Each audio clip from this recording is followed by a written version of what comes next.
What is going on, guys? Fighting Game Select is here. We are back again to talk about not some Street Fighter, not some Tekken, but we're going to talk about some Granblue. I am here with Diaphone. What is going on, dude? Yo, what's good? How's it going, everyone? And yeah, let's talk about some Granblue. Yeah, man. You know, word on the street, you know, through the grapevines, through my Ravens that came back on Twitter. You know, people always talk about, is Granblue dead, right? Oh, this game is dead. So I want to go ahead and talk about, man, like, how you feel about Granblue? You think Granblue is dead? Of course not. So I think it all depends on your definition of dead. I think a lot of people get this wrong because, let's say, I've heard in my stream chat, Tekken is dying, Tekken's dead, Street Fighter's dead. I don't think I know of one fighting game that's alive according to my stream chat or YouTube comments, right? Yeah. So, like, what does that actually mean? I always use the definition of, like, if you can't go online and find people to play against, then I think it's a dead game, right? Like if you have to matchmake through Discord, then I think your game's not in the best state, right? Because then it's really hard for new players to get into the game and it's eventually going to stagnate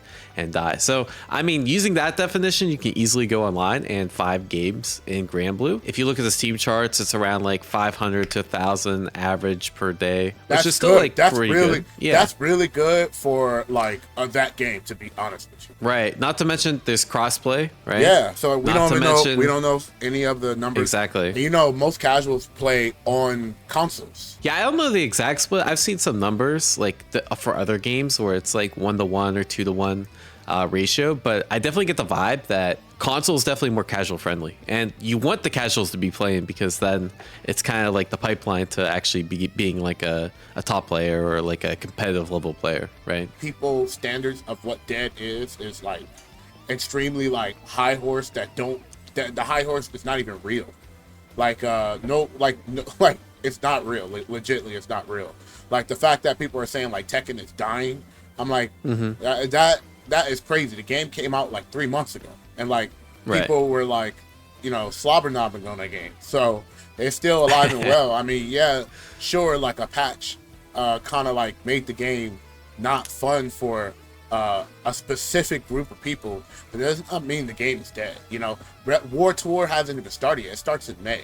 So obviously, I think the hype for the game, I think people look at hype whether if a game is dead or not. So if the game is not as hype as they seen it when people were hyping up before the game came out, then the game is dead, right? And I think that is the stupidest thing ever. And like literally just people just don't know what defines a dead game. It's weird. Like I kind of understand where the casuals are coming from, right? Especially if you use a hype analogy, because when the game comes out, like that's peak hype for like almost every fighting game. Yeah. Right. And if you look at Tekken 8, I just pulled up the Steam charts, all-time peak, almost 50K people, right? Almost. Right now that's it's about 10K. So, oh my God, 80% drop. Dead, the game is dying. Dead, bro. Right? It's dead. Right. And Granblue is in a pretty similar situation, right? And it's like, yeah, that looks really bad on the surface, but at the same time, like that's kind of the model for fighting games. But I think a lot of casuals like also play other games. And if you look at like most esports, like let's say like Counter-Strike or something, right? Yeah. Like the game actually grows in population over time. Yeah. Right. Which we really can't say about fighting games. And that would be ideal. I think that's the ideal model. And hopefully like something like 2KO can start it like grow over time. But really the only fighting game that's like actually hit that is Brawlhalla. Yeah, right? Dude. Yeah. That, you know, it's crazy. That game in the beginning was not like talked about. That was a dead game. Yeah, the game started out dead. Yeah. And then it got alive. But that game came out with Phoenix down, bro. Like 10 toes down. You know, I was like, damn, what a glow up, you know? Yeah, so January 2015, 211 players. And then now we're at like 20K. Yeah, isn't that crazy? It's insane. But you know, honestly, I think the practice of like indie developers is just completely different from like established companies, you know, and things like that. So like obviously they make a game, it costs a lot, and they put a lot of work, and then like, you know, they want that initiate return back, rather than like indie companies is like, yo, this is like what we have, this is what we showcase, and like we're just gonna work with the people that play our game, and then we're gonna try to sell it to like everybody else. And I think it's also the free to play model, right? It's easier for people to get in, and Brawlhalla is like there's not very many free-to-play fighters on Steam, so it kind of has its own like little market niche. Right. Especially for like the younger generation, it's a lot easier for them to, you know, get into a game like Brawlhalla as opposed to like waiting for your birthday for a for a $60 game, you know, for your parents to buy it. You know, honestly, I want to go ahead and talk about Granblue. I feel like Granblue's biggest L at launch, and this sounds like a hot take, but I feel like the marketing for the free-to-play package was not strong. Yeah, I agree. It's so funny. Like people come in my store, like, hey guys, should I buy this game? Should I buy this game? It's like, bro, just play the free-to-play version. And they're like, wait, no one knows about it. And you know what they say in response? Yo, there's a free bet. Download it. Yeah, exactly. So, but no one knows about it. It's really a shame that like they don't market this very well. And even if you like go to the Steam page, it's kind of, you have to like, it says demo, right? Yeah. And when I think of a demo, I don't think of like a free-to-play version. I think of like I get to fight against the computer with like one character for like 5 minutes and then call it a day. But you can actually get the highest rank in the game on the free-to-play version, right? You can win tournaments on the free-to-play version online. You can. Like it should be like the free-to-play edition, standard edition, and then ultimate edition, right?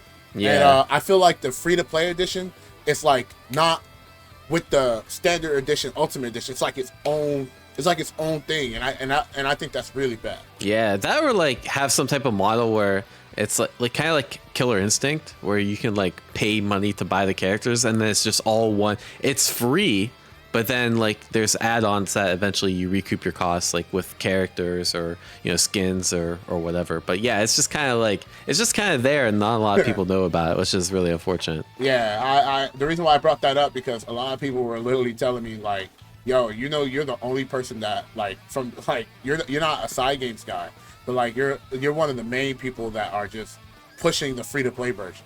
And I'm like, that's crazy because that is not good. You know what I mean? Honestly, I forget about it. Yeah. So I was like that. I forget about it all the time. I was like, that is not good. But to capitalize to talk about this though, I think because the game is free to play, I don't think it's ever going to die. I think being able to like hop on like a nice, beautiful art game like that, it's only going to be good. And also you get rotating characters every week. So I think it brings that excitement with one of your favorite characters is now playable. Even with the like the game, the little like the pass that you could play and get like extra money and things like that. I also think that's really great for the game. You could buy like these cool like art stuff, like not for your weapons, also for like your title and stuff like that. So there is like a lot of replay value, and I like that everything that you play, like the more you play and the stuff that you get in return, it's like worth it. No, I agree. And actually, I remember my point from earlier. So the Steam charts for Granblue don't actually include the free-to-play version. It's like its own separate thing. That's terrible. Right? That's also terrible. Yeah, which is like, okay, it kind of gives the impression there's actually less people playing than there are. But yeah, I feel like they could promote that more. And then I also feel like if a game, what's kind of helping prop up Granblue more than it could be, is that we have so many characters releasing, right? Like Granblue's been out for 6 months at this point, and we've had 4 characters, right? With Beatrix coming really soon. Yeah. So like that's really good, and it's gonna be at Evo, so it kind of has all this momentum behind it. So I guess my concern is like, I think they're doing season 2. It's like not 100% confirmed. Maybe it is. I think they talked about having like three seasons. Like they're going to push it up to 3 seasons if I'm not mistaken. They sound like they're committing to it. Yeah, I can't say 100% sure, but I'd be very surprised if there wasn't like more seasons to it. But yeah, like because you have that, and I think that goes a long way. They're like, oh, the developers are investing in this game. There's more stuff coming in the future. Let me play it because there's a future to this game. So maybe it's worthwhile getting good at. Oh, there's a pro tour. Maybe it's worthwhile getting good at. I think all those kind of things help, inject new players to the player base. So I think like, especially because this game's free to play version is not very well promoted. Like all those other factors kind of help inject people, despite like all the competition there are for fighting games right now, because there's so many different things you can play, which makes a lot of games are struggling to kind of retain their player base because of that. Right. And honestly, side games, I think they have a strong business practice of how they run their business and how they promote things. I just think we obviously just think this particular issue is not really that strong. But one thing I gotta say, like, they do a lot of cross promotions with their games. So like, I don't know if you've been like looking at Steam, but like they always do like packages with like the Granblue Relink and then like the Granblue Versus, right? And they're like trying to cross promote that. So I think they're really trying to get that player base to kind of play fighting games, and then the fighting game sides kind of play the Relink side. So they're really trying to like push those like together. Even if I don't know if you noticed, but like, Lucius being playable, that's going to get a lot of people to play because Lucius is a very popular character. And like, only time will tell. They just keep releasing characters that Relink doesn't have. They're gonna be like, oh man, we want to play these characters and things like that, right? So a lot of cross motion is really good. I still think that this game can get bigger. I think so. I think there's a couple barriers to that, right? I think one is the Granblue IP. Like compared to like Street Fighter or Tekken, like I know if I go to like any of my older coworkers, right, and I ask them, hey, which one of these three things have you heard of? Street Fighter, Tekken, or Granblue? I know everyone's gonna be like, what the hell is Granblue, right? And I think it's definitely because that IP is so much less popular than the other two. I think that's kind of like holding it back a little bit as well. So to me, it's like, what does it really take? I think Relink actually helped Granblue Fantasy Versus a lot. Because I know like a lot of people that come from, they play Relink and they're like, oh wait, this game, this kind of cast or this universe is kind of cool. Let me see what other games there are. Oh, Rising, it's a free game. Let me try that. Yeah. And I feel like people definitely come over, but yeah, it's tough to say just because there's so much competition. And if you look at like every fighting game, like they all slowly lose player base, right? Even some games I think have done a really, really, really good job, like Guilty Gear Strive, just like keeping everything fresh, consistently releasing characters. Like if you look at the charts, like it's kind of just like maintained, right, for the last like like they're just hanging on. They're just hanging on like on a rope. It's not like hanging on a rope. It's like it's consistently for like the last year or two, like around like 3,000, right? And then every DLC you get a spike of like 10,000. Like the chart is like it's basically the same for like 2 years, right? And I think that's like best case scenario for a fighting game these days, right? I think it's really tough to like grow your base over time, but I think it's a lot more feasible to like stay consistent, and then you get new people come in as older people go out, that kind of thing. Now with the game being free to play, you don't think that Granblue can take like the Brawlhalla route while they have their game like free to play, and then the game gets to a point where like a lot of people just really, really loves playing this game? Or do you don't think that can ever be possible for Rising? I don't know. Actually, honestly, it's, if I had to guess, I'm not sure right now. To me, maybe it's like, I think the potential's there. Let's put it that way, right? Because you have the free-to-play version, you have a lot of characters that still aren't going to be released or are to be released, and they're fan favorites, or you have potential for crossovers, like you said. I think there's a lot of things that like point in the right direction of potentially growing Granblue's like fan base. Can they do it? I don't know. It feels like the odds are stacked against them, because if you look at every other fighting game, it's kind of hard. But I feel like Granblue has the right ingredients. It just depends on side games and like how they market and how they strategize to see if they can grow the player base. But obviously, I'm rooting for it, right? I love Granblue. Last question I want to go ahead and talk about. Do you think you said there's a lot of good directions that they're going for, but obviously it's really hard to say. Do you think allowing the free-to-play version purchase independent characters would be the next stepping stone of like increasing like the player base as a whole? Because people might just want to buy their favorite character, right? And not being able to kind of like do that, I feel like kind of hinders some people to kind of keep staying and playing. How do you feel about that? Honestly, maybe. To me, this is like, there has to be market research out there, right? Like there's so many different games that have this kind of model. I feel like there has to be numbers or stats you can put around this to say whether this is a good idea or whether it will just hurt your bottom line too much and it's not a good idea. I honestly don't know.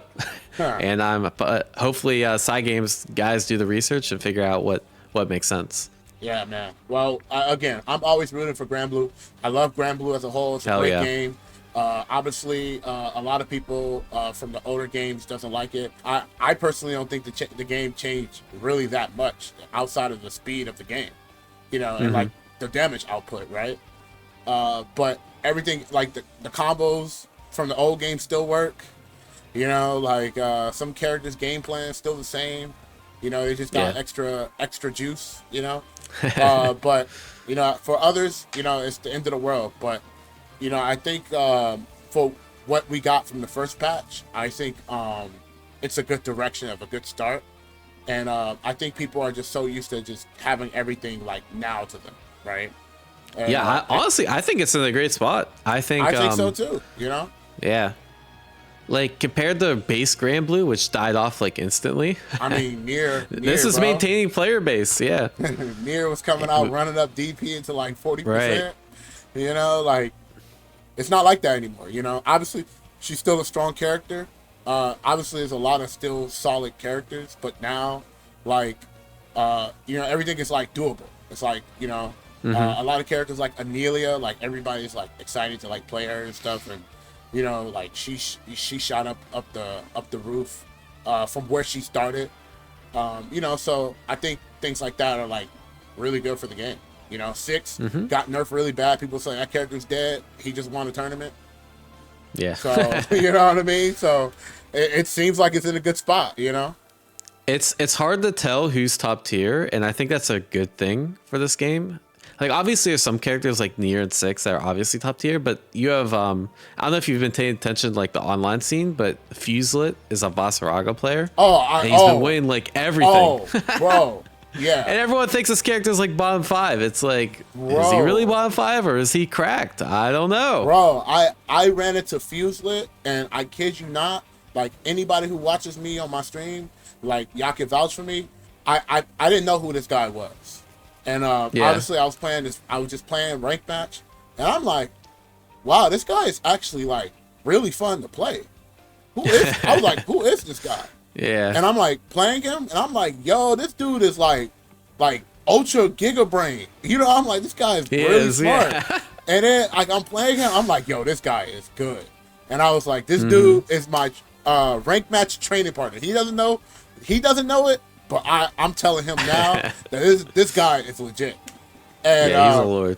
And again, everybody say Vasaraga, like every Vasaraga player outside of that, oh, this character's not good. This character's this and that. And then like he comes around and he's literally smoking players. And I know. I was telling people in the changes that I think Voss actually got buffed really good, and people were just like, nah, he's still the same. And it just shows that like a person that looks like that takes a little bit more time and try to experiment can see like more potential. Same thing I did with Percival. I think you also did with Anelia. I think everybody started hyping Anelia up because you started giving her like the time of day. So a lot of people are just like using these times to like experiment with characters rather than just being like, well, this character is not what, like these changes didn't give me Nier, so therefore this character is not that good. With that being said, is there anything else you want to throw in before we wrap up? I play Granblue. Another wow, game. So really? You play Granblue? Come check me out at Diaphone, and appreciate you having me on, Kizzie. Yeah, man, and like once again, bro, we're gonna wrap up like this, man. Is Granblue dead? For me, no. What about you? No, of course not. With that being said, we'll see you guys on the next episode. Thank you guys for watching. Take care.